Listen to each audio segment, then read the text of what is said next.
നിശാഗന്ധികൾ പൂക്കുന്ന നേരം ഭാഗം 3.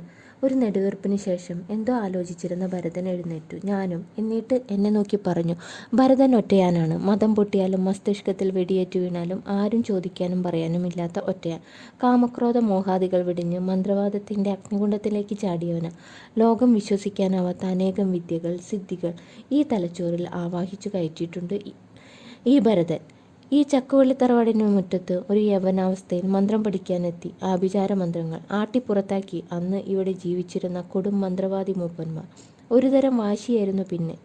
കാമാക്കിയയിലെ ശ്മശാനങ്ങൾ, അഘോരികൾക്കിടയിൽ താരപീഠങ്ങൾ, രക്തവും തലയോട്ടികളും സിരകളും ഹൃദയവും കുടിൽമാലകളും ശവത്തിൽ നിന്ന് വലിച്ചിട്ട് ഉളികൊണ്ട് കീറിപ്പിളർന്ന് ശ്മശാനത്തിൻ്റെ നെഞ്ചിൽ കയറിയിരുന്ന് യോനിയിൽ അഗ്നി കടത്തി പഠിച്ച ആഭിചാരക്രിയകൾ. ഭരതനെ തോൽപ്പിക്കാൻ ഭരതനെ കഴിയൂ എന്ന അഹങ്കാരം ഇപ്പോഴും മനസ്സിൽ ബാക്കി നിൽക്കുന്നു. ഒരു സ്ത്രീ, അവൾ എൻ്റെ ഈ ഭൗതിക ശരീരം തകർക്കും. എൻ്റെ എല്ലാ മന്ത്രവാദത്തിൻ്റെയും അവസാനം ഒരു സ്ത്രീയുടെ കൈകൊണ്ടായിരിക്കും. തെറ്റ്, ഞാൻ ഉറക്കെ പറഞ്ഞു. കാമത്തെ അടക്കാൻ, മോഹത്തെ അടക്കാൻ കഴിഞ്ഞാൽ മന്ത്രവാദി കാലത്തെ അതിജീവിക്കും. ചരിത്രമറിയാതെ പോയ മഹാമാന്ത്രികനാണ് നാറാണത്ത് ഭ്രാന്തൻ, കടമറ്റത്ത്. ഒരു സ്ത്രീയുടെ മാംസത്തിനും അവരുടെ സിദ്ധിയെ ഇളക്കാൻ കഴിഞ്ഞിട്ടില്ല. മഹാമുനിയുടെ തപസ് ഇളക്കിയ ഉർവശി, മേനക, തിലോത്തമകളുണ്ടാവും. പക്ഷേ മനസ്സ് ചലിക്കാത്ത മാന്ത്രികൻ കാറ്റിൽ ചലിക്കാതെ കത്തുന്ന വിളക്കിൻ്റെ തിരി തന്നെയാണ്. എൻ്റെ വാക്കുകൾക്ക് മുന്നിൽ ഭരതൻ കീഴടങ്ങി. എൻ്റെ തോളൊന്ന് തട്ടിക്കൊണ്ട് പറഞ്ഞു, ഈ രാത്രി നിരവധി സംഭവങ്ങളെ നേരിടേണ്ടി വരും. താങ്കൾക്ക് അതിൽ വിജയിക്കാനാവും. കാരണം താങ്കൾ കാമക്രോധ മോഹാദികളെ കീഴടക്കി കഴിഞ്ഞു. താങ്കളുടെ സിദ്ധികൾ സമൂഹം എന്തു പറഞ്ഞാലും കാറ്റിൽ ചലിക്കാത്ത വിളക്കിൻ്റെ തിരി തന്നെയാണ്. കാണാം, യോഗമുണ്ടെങ്കിൽ. ഭരതൻ നടന്നു, തിരിഞ്ഞു നോക്കാതെ.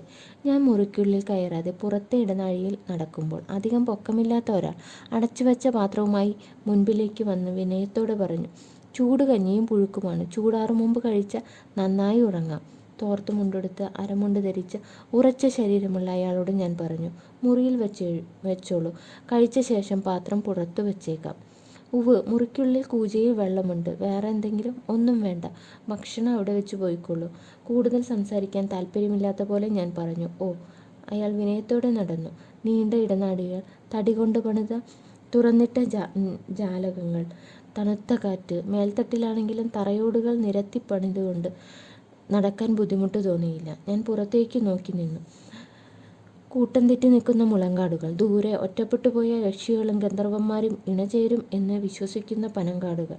ശാസ്ത്രം ചവിട്ടി നിൽക്കുന്നത് കുഴിച്ചു മൂടപ്പെട്ട മന്ത്രവാദി സത്യങ്ങളുടെ പുറത്താണ്. എത്ര ആകാശത്തേക്ക് ഉയർന്നാലും ഭൂമിയിൽ പതിച്ച് ചാരമാകും വരെ ശാസ്ത്രം.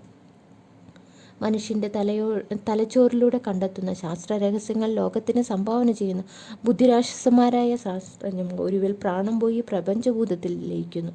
അങ്ങനെ നിന്നു എന്നു തുടങ്ങിയ യാത്രയാണ് എൻ്റെ. കുട്ടിക്കാലത്ത് പിതാവ് മരിച്ചു, പിന്നെ മാധവം, പിന്നെ വന്നതൊക്കെ വഴിയാത്രക്കാർ. ബെല്ലും ബ്രേക്കും ഇല്ലാത്ത ബസ്സാണ് ജീവിതം. ഇരിക്കുന്നവർ, നിൽക്കുന്നവർ, ഇറങ്ങിപ്പോകുന്നവർ. വാതിലുകൾ ഇല്ലാത്ത ബസ്. ഓടി ഓടി ഇന്ധനം തകർന്നു നിൽക്കുന്നത് എവിടെയാകും? ആരോട് ചോദിക്കണം?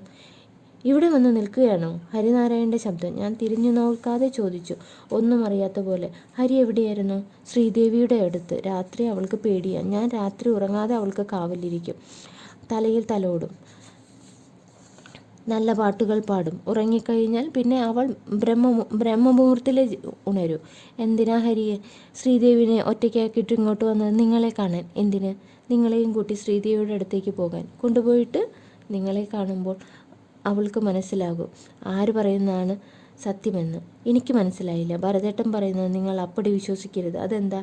ചക്കുവള്ളി തറവാട്ടിൻ്റെ മണ്ണിലും പ്രകൃതിയിലും നമുക്കറിയാത്ത കൊടും ആഭിചാര രഹസ്യങ്ങളുണ്ട്. ജീവിച്ചിരിക്കുന്നവരും മരിച്ചവരും കരഞ്ഞും കലഹിച്ചും കഴിയുന്ന ഭൂമിയാണിത്. ഞാനിപ്പോൾ നിങ്ങളെ കാണാൻ വന്നത് അതുമായി ബന്ധപ്പെട്ട ചില കാര്യങ്ങൾ പറയാനാണ്. നിങ്ങൾ വേഗം ഭക്ഷണം കഴിച്ചിട്ട് വന്നോളൂ. ഞാൻ താഴെ പുറത്ത് കാവൽ നിൽക്കാം. നിമിഷങ്ങൾ കഴിഞ്ഞു. ഞാൻ മെല്ലെ തിരിഞ്ഞു നോക്കി. അവിടെ ഹരിനാരായണൻ ഉണ്ടായിരുന്നില്ല.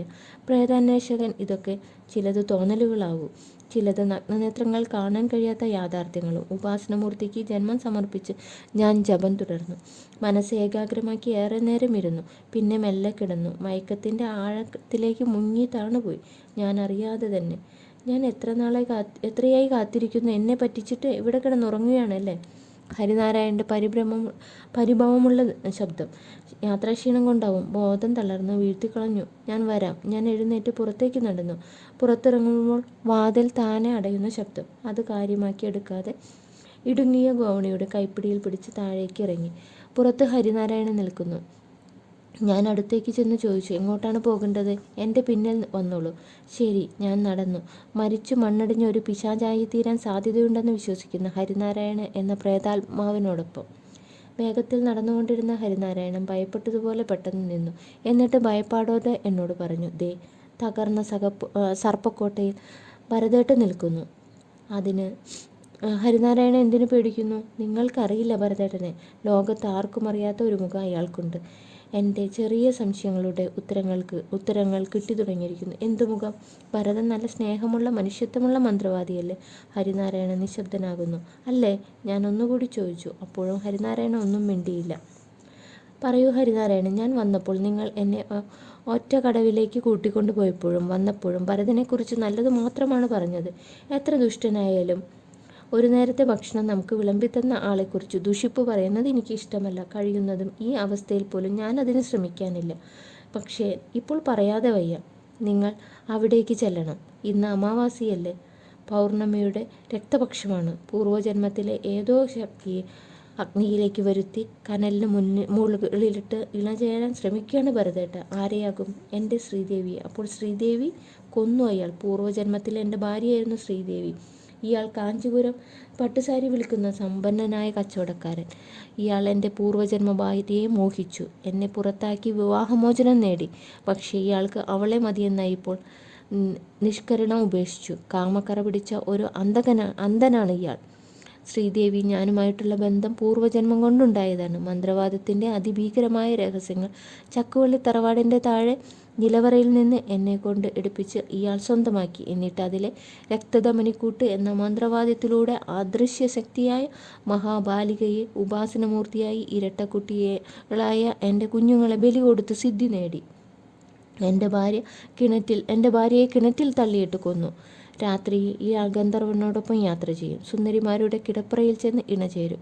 എൻ്റെ മരിച്ച ശ്രീദേവി ഈ ജന്മം ഇയാൾക്ക് ഇപ്പോഴും ഭ്രാന്താണ്. പൂർവ്വജന്മ സിദ്ധി കൊണ്ടും രക്തധമനിക്കൂട്ട് മന്ത്രവാദത്തോടെ ബോംബെയിലെ അവളുടെ മുറിയിൽ കടന്നു ചെന്ന് ഇയാളുടെ പൂർവ്വജന്മമായ തുണിക്കച്ചവടക്കാരൻ്റെ പൂർവ്വജന്മരഹസ്യം പറഞ്ഞു. എന്നിട്ട് അവിടെ ഇരുന്ന് ഉറങ്ങുകയായിരുന്ന ശ്രീദേവിയെ നോക്കി അവളുടെ ബോധക്രിയ സുഷുമ്നയോടെ അയാളുടെ നിയന്ത്രണത്തിലാക്കി മാനസിക നില തെറ്റിച്ച് ഇവിടെ എത്തിച്ചു. എന്നിട്ട് പൂർണ്ണ നഗ്നയാക്കി കൈയും കാലും കെട്ടിയിട്ട് രതിയിലേർപ്പെട്ട മനുഷ്യനും പിശാചിനും അനുഭവിക്കാൻ കഴിയാത്ത ഒരുതരം ഉന്മാത്ത അവസ്ഥയിൽ ജീവിക്കാൻ ശ്രമിക്കുന്ന ഭരതൻ എന്ന മഹാമാന്ത്രികനാണ് അയാൾ. പൈശാചിക മന്ത്രവാദി.